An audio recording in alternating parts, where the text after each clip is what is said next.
Hello friends, good morning. நம்மெல்லாம் மிகச்சிறந்த விஞ்ஞானிகள் தெரியுமா?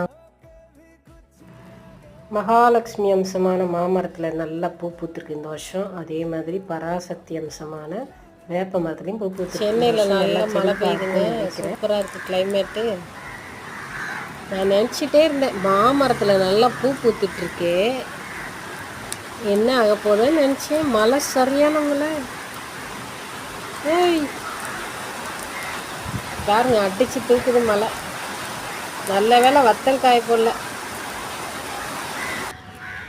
அடுத்த கொஞ்ச நேரத்தில் வெயில் அடிக்க ஆரம்பிச்சிது. 2 வீட் ப்ரெட்டு, அதோட பீனட் பட்டர். இதான் மார்னிங் பிரேக்ஃபாஸ்ட். கருணக்கிழங்கு காராமணி போட்டு காரக்குழம்பு கொஞ்சம் கெட்டியாயிடுச்சு. இதில் ஹாட் வாட்டர் விட்டு அப்புறமா சூடு பண்ணிக்க வேண்டியதான். அடுத்ததாக குடமிளகா பொரியல், கீரை கடைஞ்சிருக்கேன், முளைக்கீரை.